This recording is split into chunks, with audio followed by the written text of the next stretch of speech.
Hello guys, I welcome you all on Disha Publication e-learning platform. My name is Rudra Gautam and today we will discuss part 3rd of biotechnology and that is related to stem cell technology. इस stem cells की मदद से हम लोग आज की तारीख में क्लोन्स बनाने में, कैंसर से रिलेटेड बहुत रिसर्च चल रही है जिसमें कैंसर को ख़त्म करने के लिए किसी भी एक एनवायरनमेंट में यदि स्टेम सेल टेक्नोलॉजी की मदद से न्यू एंड स्पेशलाइज्ड सेल्स बनाई जाएं तो पर्टिकुलर कैंसर को खत्म किया जा सकता है एक बॉडी में, साथ ही साथ में जेनेटिक डिजीज को रोका जा सकता है। तो स्टेम सेल टेक्नोलॉजी की मदद से इवन जो लोग मृत हो चुके हैं, मर चुके हैं, उनमें फिर से जीवन भी लाया जा सकता है। और इस प्रकार की रिसर्च बेलफोर्ड नाम की जगह पर अमेरिका में आज भी, जैसा कि मैंने आपको बताया था, बेलफोर्ड नाम की जगह पर कुछ व्यक्तियों के सिर और कुछ के पूरे शरीर 1967 से रखे हुए हैं और यदि स्टेम सेल टेक्नोलॉजी सक्सेसफुल होती है तो उन्हें पुनर्जीवित भी किया जा सकता है। इस प्रकार की परिकल्पना, इस प्रकार का कॉन्सेप्ट लंबे समय से चला आ रहा है री लाइफ के बारे में। तो ये सब संभव है स्टेम सेल टेक्नोलॉजी की मदद से। तो स्टेम सेल टेक्नोलॉजी किस प्रकार से हमारी कोशिकाएं, ऊतक, टिश्यू, सेल्स इत्यादि को रिन्यू करती है और उन्हें रिवाइव कर देती है, पुनः जीवित कर देती है, इन सभी पर आज हम लोग बेसिक चर्चा करने वाले हैं। तो चलिए शुरुआत करते हैं। यहाँ पर सबसे पहले हम लोग बात करेंगे व्हाट आर स्टेम सेल्स। तो देखिए, स्टेम सेल्स जो हैं वो अनडिफरेंशिएटेड सेल्स होती हैं। अनडिफरेंशिएटेड का मतलब विभेदकारी नहीं होती हैं। जैसे अडल्ट में मियोसिस, मीटियोसिस मतलब अर्धसूत्री और समसूत्री विभाजन होता है, ऐसा विभाजन नहीं होता। लेकिन इन कोशिकाओं में 200 अलग अलग प्रकार की, even more than that, different types of cell को बनाने की क्षमता रखते हैं। और नॉर्मली जब ये हम गर्भ में होते हैं, मतलब कोई भी बेबी गर्भ में है और स्पेशली 0 to 2 वीक, मतलब इन 9 से 12 दिन के इस पीरियड में, राइट, लगभग इस दौरान 0 से लेकर 2 वीक के बीच में, मतलब टोटल नंबर ऑफ 14 डेज, यहां पर सबसे ज्यादा संभावना है कि वो स्टेम सेल यदि उसको ले लिया जाए और उसकी मदद से किसी भी शरीर के अंग में कोई भी दिक्कत है या फिर पुनर्जीवन का जो संभावना है, री लाइफ, ये भी हमें इसी एज की, गर्भ में जो शिशु मात्र 9 से 12, 14, 13 दिन का है, उस समय पर जो स्टेम सेल्स हैं वो सबसे ज्यादा इंपॉर्टेंट एंड पावरफुल होती हैं। And those stem cells are known as totipotent cell. Totipotent का मतलब क्या होता है? Complete power, total power. तो स्टेम सेल किसी भी अंग को, आपने देखा होगा एक प्रोसेस होता है ब्लास्टोसिस प्रोसेस, जिसके बाद में हमारे सभी अन्य अंगों का निर्माण होता है, जैसे liver, pancreas, heart, blood cells, brain cells, lung, right, kidney, तो स्पर्म सेल। तो ये सब जो बनना स्टार्ट हो रहे हैं, इन सब को बनाने के लिए रिस्पॉन्सिबिलिटी जो है वो स्टेम सेल की, मतलब any type of cell can be generated by the stem cell. ठीक है, तो यहां पर ये जो स्तंभ कोशिकाएं हैं, इनको स्टेम सेल टेक्नोलॉजी, स्तंभ कोशिका तकनीक कहा जाता है। ये किसी भी टिश्यू को, राइट, एनी ऊतक, टिश्यू और किसी भी ऑर्गन को बना सकती हैं। Is it clear? और टिश्यू के अध्ययन को क्या कहते हैं? टिश्यू का मतलब होता है, टिश्यू का मतलब है कोशिकाओं का समूह, right, and study of tissue is known as histology. Histology. और कैंसर का अध्ययन क्या कहा जाता है? ऑन्कोलॉजी। ये कुछ पॉइंट्स आप जरूर याद रखेंगे, ऑन्कोलॉजी। Is it clear? तो यहां पर ये अनडिफरेंशिएटेड, अविभेदित कोशिकाएं होती है जिनका डिवीजन नहीं होता, लेकिन किसी भी प्रकार की कोशिकाओं को ये बनाने की क्षमता रखती है। तो जब गर्भ में जो हमने पढ़ा था एग एंड स्पर्म, जब ये पहली बार मिल जाते हैं उस समय पर क्या बनता है? जाइगोट बनता है, 1 सेल जाइगोट। इसके बाद में अप टू 8 वीक, 8 वीक का मतलब 2 मंथ तक ये एग यॉल्क की तरह से रहता है और इसके बाद ब्लास्टोसिस प्रोसेस होता है और ब्लास्टोसिस प्रोसेस के बाद में जो है फीटस का निर्माण होता है। फीटस का मतलब क्या होता है? जो अब जिसके अंग बनना स्टार्ट हो गए। तो 9 वीक से लेके बर्थ तक, तो आपको सबसे पहले कॉन्सेप्ट पता होना चाहिए जायगोट बिल्कुल शुरुआती, उसके बाद up to 8 week embryo and fetus will be up to 9 week to birth. Is it clear? मतलब 42 वीक्स, आप टू बी प्रिसाइज करें तो 42 वीक्स कह लीजिए या फिर 270 डेज कह लीजिए, राइट, 270 डेज। चलिए, तो अब क्या होता है, एम्ब्रियोनिक जो स्टेम सेल है, देखिए स्टेम सेल जो होती है, स्टेम कोशिकाएं दो प्रकार में बांटा गया। एक तो है एम्ब्रियोनिक, एम्ब्रियो इसीलिए बताया गया आपको कि एम्ब्रियो का मतलब क्या है कि यहां पर ये जो शुरुआती जो समय है, उस समय पर जो कोशिकाएं बच्चे से ले ली जाएंगी वही स्टेम सेल है। लेकिन जब उन सेलों को लिया जाता है उस समय पर भ्रूण की जो यहां पर एम्ब्रियो है उसकी मृत्यु हो जाती है, और इसीलिए एक एथिकल कंसर्न आता है, और इसी को हम लोग डिटेल में डिस्कस भी करने वाले हैं थोड़ी देर बाद। तो यहां पर बात क्या है कि कभी भी हम लोग आज की तारीख में भ्रूण की स्टेम सेल्स को नहीं ले रहे, यदि हम लेंगे तो बहुत बड़ा रिसर्च और हम लोग री लाइफ की बात बहुत प्रैक्टिकली कर सकते हैं।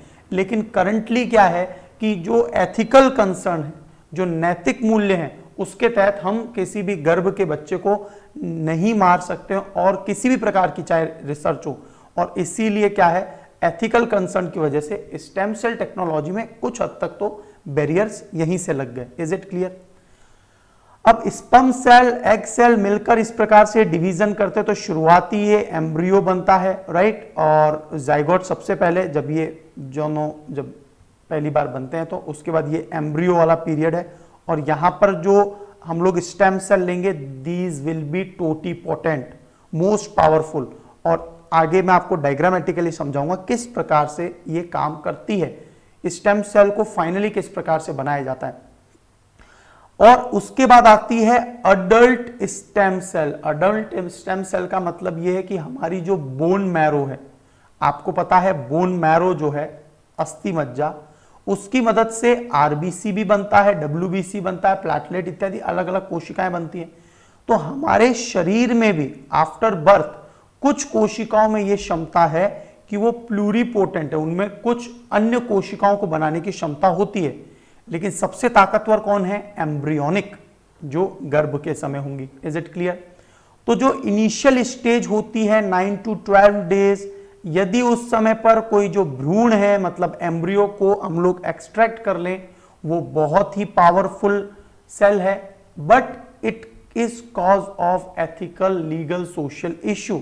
ये एक समस्या खड़ी हो जाती है, इसीलिए बहुत से देश, क्या लगभग दुनिया के सभी देशों में ये बैन है। Is it clear? Bio ethics का मतलब क्या होता है?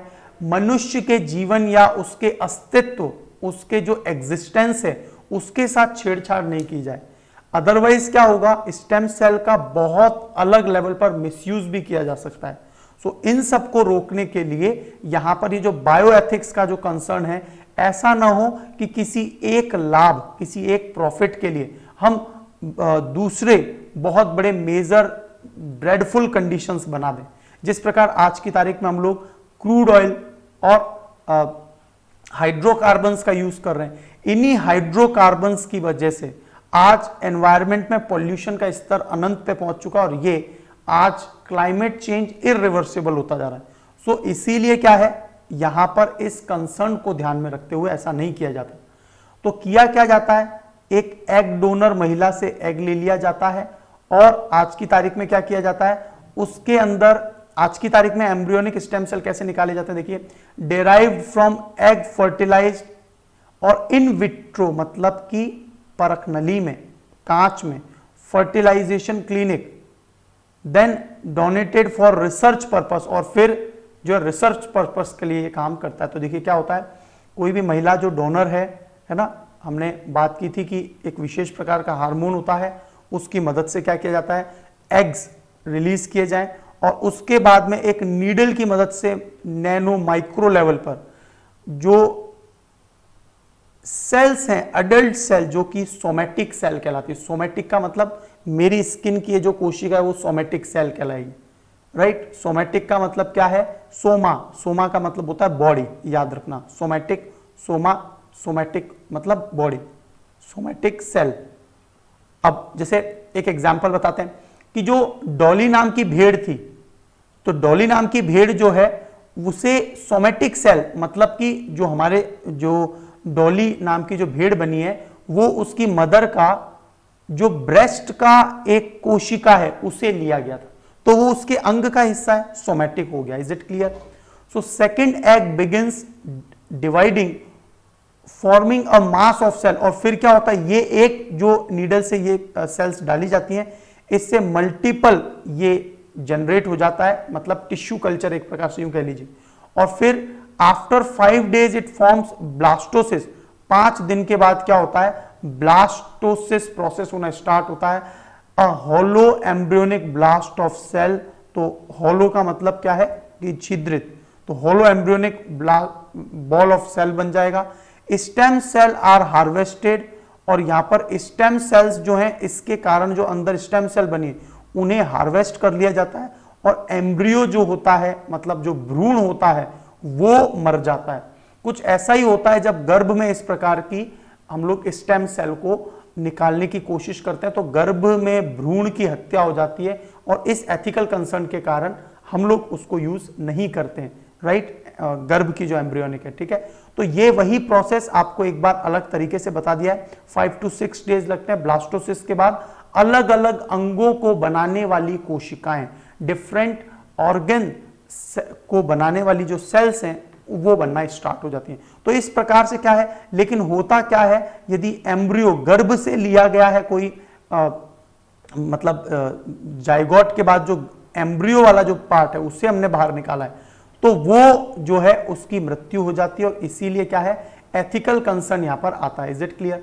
और अडल्ट स्टेम सेल क्या होती हैं, भ्रूण के जो प्रारंभिक चरण हैं, इनिशियल जो स्टेजेस हैं, उसको छोड़कर उसके बाद, जैसे मान लीजिए कि 4 मंथ के बाद, 4 महीने के बाद यदि कोई बेबी है, मतलब एग्जैक्टली बात करूं तो 16 वीक या इसके बाद का जो भी गर्भ में बच्चा है वो अडल्ट सेल कहलाएगा, right. 16 week to up to 42 weeks, right, जब तक उसका जन्म नहीं हो जाता। इवन हमारे शरीर में भी है तो वो अडल्ट स्टेम सेल है। Is it clear? लेकिन इनमें वो क्षमताएं नहीं है, मतलब the capacity is not that totipotent, वो सुपर पावरफुल सेल नहीं है कि किसी भी अंग को बना देगी, अर्थात वह सभी all type of cell it cannot generate, but the blastosis process, while the embryonic stem cell, during this process of the embryonic stem cell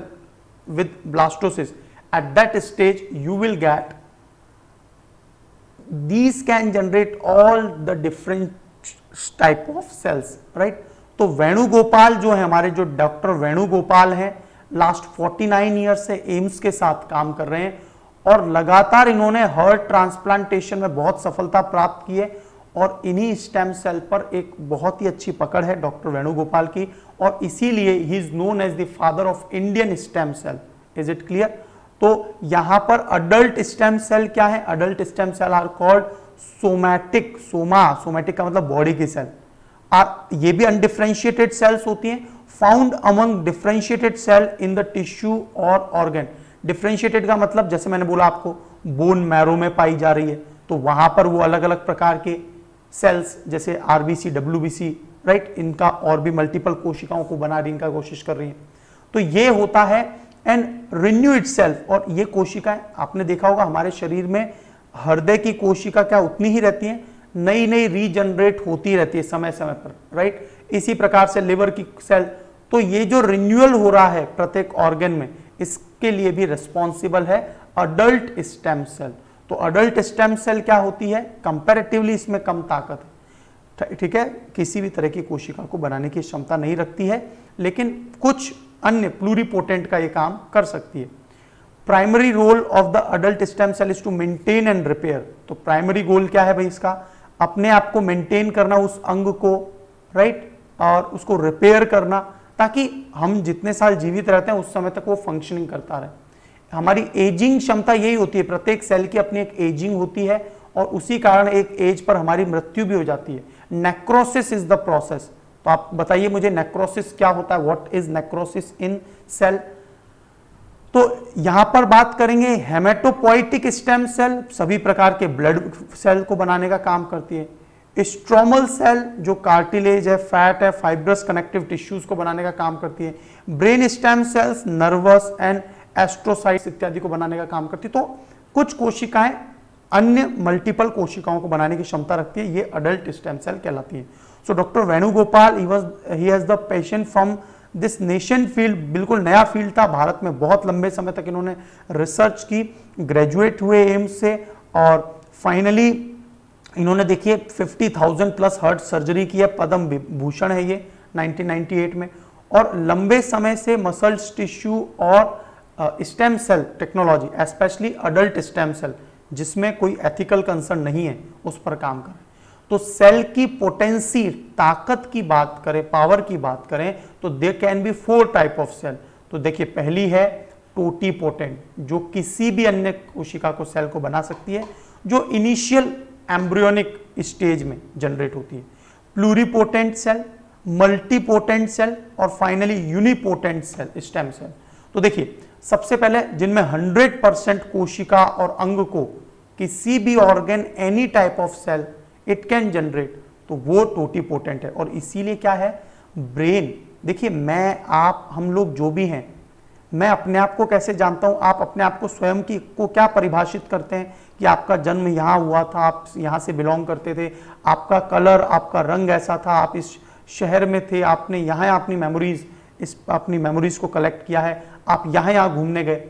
these all things, ये जो सभी चीजें हैं वो कहां हैं, हमारी ब्रेन सेल में। तो यदि ब्रेन सेल्स को इस प्रकार से प्रिजर्व किया जाए, किस प्रकार से, -196 डिग्री सेंटीग्रेड पर नाइट्रोजन में रखा जाता है बेलफोर्ड अमेरिका में, और ऐसा रखा जाए तो ये सेल्स जो व्यक्ति मर चुके हैं उनको कभी भी उनकी मेमोरीज खत्म नहीं हुई है, क्योंकि वो अलाइव पोजीशन में, मतलब वो अभी तक स्टेल नहीं हुए, सड़ने की पोजीशन में नहीं आए। Is it clear?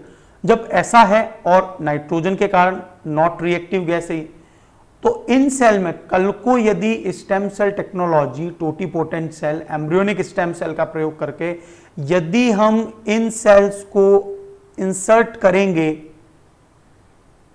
Embryonic stem cell में, तो इस प्रकार की सेल को पुनर्जीवित किया जा सकेगा, उस मेमोरी को रियलाइव किया जा सकेगा, और यहीं से रीलाइफ, रीबर्थ का कॉन्सेप्ट आता है। Is it clear? तो ये सबसे ज्यादा चर्चा में, और कई 250 प्लस लोगों ने अपने आप को इंश्योर्ड करवाया हुआ है। 1967 से उनकी बॉडी आज भी उन प्रिजर्वेटिव्स में रखी गई है, जो कि ये है। Is it clear? Pluripotent stem cell, इसमें क्या होता है, मोर देन, मतलब अधिक कोशिकाओं व अंगों को निर्माण करने में। तो टोटीपोटेंट से लेसर कैपेसिटी होती है प्लूरिपोटेंट में। मल्टीपोटेंट में क्या होता है, एक से अधिक कोशिका व अंगों को बनाया जा सकता है। जैसे ब्लड इसका बेस्ट एग्जांपल है। ब्लड में क्या है, ब्लड में आपको दिखेगा कि RBC, WBC, platelets bone marrow से बन रहे हैं, राइट? तो ये क्या है, मल्टीपोटेंट। यूनिपोटेंट मतलब मेरी स्किन की जो सेल है वो स्किन को बनाएगी, राइट? मेरी जो हार्ट की सेल है वो हार्ट को बनाएगी। लेकिन ब्लास्टोसिस प्रोसेस के तहत तो मानव के सभी अंग, मानव में भी टोटल कितने अंग हो चुके हैं, करंटली कितने अंग हैं, अब मानव में 81 ऑर्गन हैं। 81 ऑर्गन्स में अपनी अलग अलग प्रकार की कोशिकाएं, इन सभी कोशिकाओं को बनाना, और वो ब्लास्टोसिस प्रोसेस, ताकतवर कोशिकाएं वही होती हैं टोटीपोटेंट स्टेम सेल। तो स्टेम सेल टेक्नोलॉजी लगातार चिकित्सा, रोगों के निदान में एक क्रांति का काम कर सकती है, क्योंकि जहां पर जेनेटिक डिसऑर्डर है और ये इतनी ताकतवर कोशिकाएं होती है कि कहीं पर कैंसर की सेल बन गई हैं, तो कैंसर को खत्म करने के लिए जो हेल्दी सेल्स यदि उनको वहां पर अप्लाई कर दिया जाए तो कैंसर खत्म किया जा सकता है। इसी प्रकार से अलग अलग प्रकार के रोग, हार्ट में कोई वॉल्व में प्रॉब्लम है तो उसको स्टेम सेल टेक्नोलॉजी से ठीक किया जा सकता है। तो मेडिकल एरियाज में तो इसमें बहुत प्रबल संभावनाएं हैं। लेकिन बेसिकली व्हाट हैज हैपेंड, जब यूएसए में रिसर्च चल रहा था तो हाउस ऑफ रिप्रेजेंटेटिव व हाउस ऑफ सीनेट, तो ये अनुमति नहीं दी गई थी यूएसए में कि आप लोग इसको स्टेम सेल टेक्नोलॉजी को रिसर्च कर सकते हैं जब एक गर्भ में जो भ्रूण है, वूम्ब में जो भ्रूण है, उसकी हत्या करके, एम्ब्रियो की हत्या करके आप ऐसा नहीं कर सकते। और ये सब रोमन कैथोलिक चर्च के जो लोग थे वो बहुत ही एथिकली इन चीजों को लेते हैं। तो इस दबाव के बाद इंटरनेशनली भी ये एक्सेप्ट किया गया कि किसी भ्रूण को, अदरवाइज तो क्या होगा, लगातार माता पिता, आप समझ लीजिए कि जो मदर फादर गरीब है, राइट, तो ये तो अपने आप में पूरी तरह से कमर्शियलाइज्ड हो जाएगा ये सेक्टर, यस और नो, कि मान लीजिए जो भी anyone who wants nothing but he wants to sell embryo for the purpose of research and he will gain the mint money, so this will be very irresponsible, unethical हो जाएगा पूरे विश्व में। और इसीलिए क्या है, ये जो भ्रूण है, तो यहाँ पर 16 हफ्ते के जो गर्भ का माता पिता की अनुमति लेकर ही गर्भपात कराया जाता है। तो ये जो गर्भपात है, जो एबॉर्शन है, we have already discussed in MPT, हमने MTP, राइट, तो यहां पर MTP लॉ हमने देखा था, इसके अलावा हमने PCP NDT लॉ देखा था, और इसके अलावा हमने जो अमेंडमेंट अभी MTP में 2021 में हुआ है उसको भी देखा था। तो गर्भपात जो है वो करवाने पर ऐसा नहीं है कि उसको तुरंत यूज किया जा सकेगा। और स्टेम सेल जो इस समय के बाद की होती है, 16 हफ्ते के बाद वाला, 16 वीक के बाद वाला, तो उसमें मैचिंग की जरूरत पड़ती है। ऐसा नहीं है कि किसी भी, जैसे मान लीजिए कोई रैंडम मदर फादर है, उन्होंने ये डिसीजन लिया कि we want abort our baby, तो ऐसा नहीं है कि वो रैंडमली किसी भी व्यक्ति में वो स्टेम सेल मदद करे, क्योंकि यहां पर जेनेटिक कॉम्बिनेशन भी तो होता है। तो नियर या मतलब जो नियर ब्लड व्यक्ति है उनमें तो ये अच्छे से काम करता है। तो ये हो गई स्टेम सेल्स, जो मसल सेल को, फैट सेल को, बोन सेल को, ब्लड सेल को, नर्वस सेल को, epithelial cell, immune cell, sex cell, right, sperm and egg, इन सभी को बनाने में जो है मदद करती है। And these are the totipotent cell. Is it clear? और एम्ब्रियोनिक जो स्टेम सेल है वो एम्ब्रियो से लिया जाता है। अडल्ट ब्लड स्टेम सेल का एग्जाम्पल क्या है, जैसे बोन मैरो, तो यहां पर देख लीजिए आरबीसी, प्लेटलेट्स, डब्ल्यूबीसी, और ये यूनिपोटेंट है। इनसे स्वयं से जो कोशिकाएं बनेंगी वो यूनिपोटेंट है। Is it clear? तो यहां पर आपको पूरी तरह से एक चार्ट दिखाया गया है। एम्ब्रियोनिक स्टेम सेल 0 से 2 वीक, एम्ब्रियोनिक फीटल ये प्लूरिपोटेंट कैपेसिटी है, इनमें सबसे ज्यादा कैपेसिटी है टोटिपोटेंट वाली। फिटल, उसके बाद तो सीधा सीधा कौन सा आ जाएगा, अडल्ट स्टेम सेल आ जाएंगी। Is it clear? तो इनसे जो है इमॉर्टल, मतलब कभी भी न मरने वाला इंसान बनाया जा सकता है, और जिसे बोल सकते हैं कि अनश्वर, है ना, इमॉर्टल। Is it clear? इसके अलावा cellular differentiation, cell banking, tumour formation वगैरह को रोका जा सकता है, कैंसर को रोका जा सकता है। कैंसर को रोकने के लिए तो प्लूरिपोटेंट का भी यूज किया जा सकता है। सेल बैंकिंग, इम्यून प्रिविलेज, तो अलग अलग प्रकार के ऑर्गन डोनेशन और उसके सिलेक्शन के लिए फीटल 9 to 14 वीक के जो स्टेम सेल हैं, इसका मतलब उस समय की जो कोशिकाएं वो भी कुछ अन्य अंगों को धीरे धीरे बना रही होती है। Is it clear? तो ये सब पॉइंट्स आपको क्लियर हो गए होंगे। तो कुछ की पॉइंट्स में और यदि हम लोग बात करें तो देखिए, जब भी हमारा जन्म होता है उस समय पर जो आहार नाल होती है, गर्भनाल, आहार नाल, अम्बिलिकल कॉर्ड, ये अम्बिलिकल कॉर्ड अपने पेरेंट्स को प्रोवाइड कर दी जाती है। Even my umbilical cord is here, but ये हमारे पास है, एक बैग में है, वो कोई काम की नहीं है। These should be inside the cryopreservative area, जिसमें मैंने आपको बताया -196 डिग्री सेंटीग्रेड पर N2, राइट। क्यों? क्योंकि इस एम्बिलिकल कॉर्ड में वो सेल्स हैं जो, यदि मान लीजिए मैं अपनी बात करूं, मुझे कोई रोग है हो जाए इन केस, तो इन कोशिकाओं की मदद से, इन सेल की मदद से मैं रिकवर हो सकता हूं। लेकिन अभी वो मेरे बैग में रखी हुई है, बैग का मतलब कहीं प्लेस पर रखी हुई है घर में। Is it clear?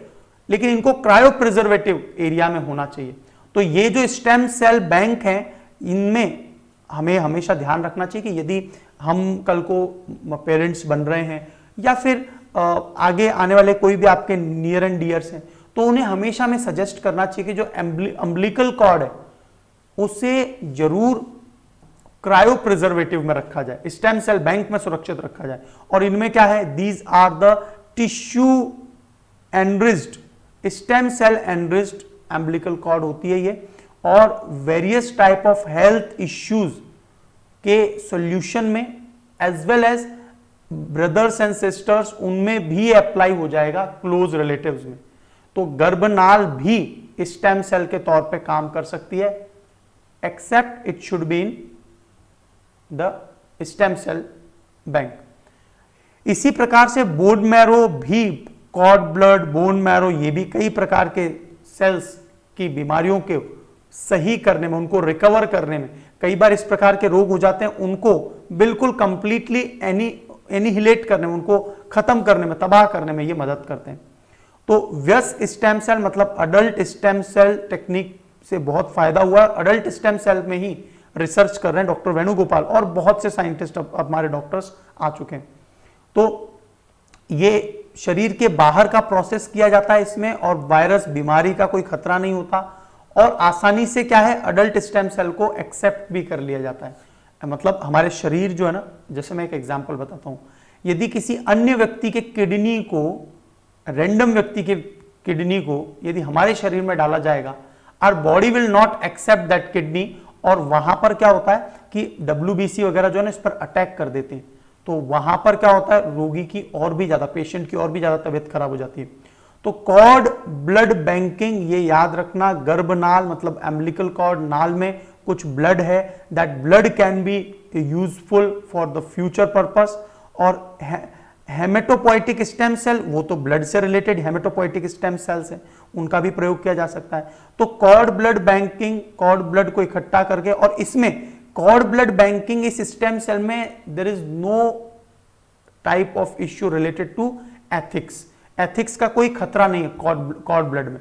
तो हम क्या कर सकते हैं, हमारे जो बहुत ही सीवियर रोग जो भविष्य में हो सकते हैं उनको हम आसानी से रोक सकते हैं। तो ये सब होता है क्रायो प्रिजर्वेटिव में, इन्हें रखा जाता है रिसर्च लैबोरेटरीज वगैरह में, राइट। और इस कारण से क्या होता है, विशेष प्रकार के जीन जो हैं, जो जेनेटिक जीन्स है, वो हमेशा सक्रिय रहें, आने वाले 30 से 50 100 सालों तक भी सक्रिय रहें। तो ये सब तभी होगा जब हम प्रॉपर तरीके से उनको क्रायो प्रिजर्वेटिव रखें। क्रायो का मतलब होता है निम्न ताप पर, लो टेम्परेचर पर। सो वयस्क व्यक्तियों के रक्त और बोन मैरो को एकत्रित करके, मतलब बोन मैरो, आपने कई बार देखा होगा बोन मैरो ट्रांसप्लांटेशन हो रहा होता है, कई बार किसी को ब्लड कैंसर होता है तो बोन मैरो ट्रांसप्लांटेशन। वैसे नॉर्मली ब्लड कैंसर होता है तो उसको हमेशा ब्लड चेंज करवाना पड़ता है, यस और नो आपने जरूर सुना होगा। लेकिन बोन मैरो ट्रांसप्लांटेशन जो है वो उनके शरीर में ग्रास रूट लेवल पर सही एक्यूरेट ब्लड को बनाना स्टार्ट कर देता है, कैंसर को खत्म करने की कोशिश करता है। तो ये ताकतवर कोशिकाएं एक तरह से रोगों को खत्म करने का काम करती है। तो व्यक्ति में रक्त कैंसर से ग्रस्त हो तो बोन मैरो, ये bone marrow transplantation you must have heard many time in the news. और ये जो कोशिकाएं हैं, ये जो कॉर्ड ब्लड या फिर बोन मैरो या फिर जो स्टेम सेल हैं, एम्ब्रियोनिक स्टेम सेल, ये इनमें रीजनरेटिव, रिन्यूएबल, सेल्फ रिन्यूएबल क्षमता होती है, रीजनरेटिव मेडिसिन के तौर पे काम करती है। अंगों के ट्रांसप्लांटेशन का, तो इनसे आजकल आपने देखा होगा डिजाइनर ऑर्गन्स बन रहे हैं, डिजाइनर, राइट, डिजाइनर ऑर्गन जो बन रहे हैं, ये सभी डिजाइनर ऑर्गन्स भी क्या हैं, हम स्टेम सेल की मदद से किसी भी अंग का निर्माण लेबोरेटरीज में कर सकते हैं। इस सब पर रिसर्च चल रही है। स्टेम सेल्स एंड टिश्यूज का एक अनडिके स्टोरेज होता है, मतलब जो कभी ना खत्म होने वाला, राइट। और इससे क्या होता है, पैनक्रियाज, लिवर, मांसपेशी, हड्डी आदि को पुनर्निर्मित किया जा सकता है। इवन मैंने तो रीलाइफ का कॉन्सेप्ट भी आपको बता दिया है। तो स्टेम सेल का उपयोग का सबसे बड़ा लाभ यह है कि कोशिकाएं हमारे अपने शरीर में होती हैं, और होता क्या है, हमारे अपने शरीर में WBC होती हैं, और यदि कोई बाहर का अंग ऑर्गन लगाया जाता है तो उस पर अटैक कर देती है और अस्वीकार कर देती है। लेकिन स्टेम सेल कोशिका को यदि, या फिर इस प्रकार से डिजाइनर ऑर्गन जो हमारे ही सेल से बनाए गए हों with the help of stem cell. जैसा कि मैंने आपको ये डायग्राम में आपको दिखाया था शुरुआत में कि मान लीजिए कि ये एक मदर है और मदर के एग में हमारा ही जो सोमैटिक सेल है, एडल्ट सेल है, उसे पेस्ट किया जाए। तो ये चूंकि हमारा ही सेल है तो हमारा सेल को कभी भी जो है रेजिस्ट नहीं करेगी। Is it clear? तो this is whole the process, ठीक है। तो यहां पर अस्वीकार नहीं करेगा। और इस प्रकार की तकनीक से क्या है, अब तो ये तकनीक बहुत कारगर साबित होगी। गॉल ब्लैडर इत्यादि में क्या होता है, गॉल ब्लैडर के कैंसर हो जाता है ना, और काटकर अलग नहीं, अंतिम अवस्था में जब पता चलता है ना, तो ये नॉर्मली क्या देखा गया है, this is very severe case. Gall bladder के बाद लिवर में कैंसर पहुंच जाता है और उसके बाद लिवर का कुछ किया ही नहीं जा सकता। और लिवर तो थर्ड मोस्ट इंपॉर्टेंट ऑर्गन है आफ्टर ब्रेन एंड हार्ट। तो थर्ड इंपॉर्टेंट ऑर्गन है। इसे वैसे एक बार कैंसर हो जाने के बाद वैसे आपको पता है कि लिवर को यदि बीच में से ब्रेक कट कर दिया जाए, किसी और को डोनेट कर दिया जाए, तो दोनों में वो तेजी से बढ़ जाएगा, क्योंकि इसमें रीजनरेटिव कैपेबिलिटी सबसे ज्यादा है लिवर की कोशिकाओं में। तो इस प्रकार से वॉल्व, फेफड़ा, धमनी, किसी भी प्रकार का यदि इश्यू आता है और हमारा कॉर्ड ब्लड बैंक में राइट अम्बिलिकल कॉर्ड है, तो उसके जो जीन्स है, उसके जो ब्लड है, जो अलाइव मोड में, उससे हम आसानी से कृत्रिम अंगों को, लिवर को इत्यादि को तैयार कर पाएंगे। नैतिक मुद्दे को लेकर आज भी कुछ इश्यू है, लेकिन यदि भ्रूण की हत्या नहीं होती है, सो आई डोंट थिंक। तो लगातार स्टेम सेल सबसे ज्यादा रिसर्च किया जाने वाला एक एरिया है बायोटेक्नोलॉजी में। Researchers are doing a lot research, और आने वाला जो समय है हमारी लाइफ के एक्सपेक्टेंसी को, मृत्यु दर जो है उसे, मृत्यु दर का जो एज है, या फिर यूं कह लीजिए लाइफ एक्सपेक्टेंसी, जीवन प्रत्याशा दर, उसको और ज्यादा बढ़ाता चला जाएगा और लोगों की जीवन प्रत्याशा दर बढ़ जाएगी। तो ये पूरा प्रोसेस था बायोटेक्नोलॉजी का, basics of the stem cell पर हमने बात की है, ठीक है। Next lecture will also be related to biotechnology. तो बायोटेक्नोलॉजी के 5-6-7 लेक्चर हम लोग देखेंगे, and then will move to defence technology. So I stop here today. Thank you so much.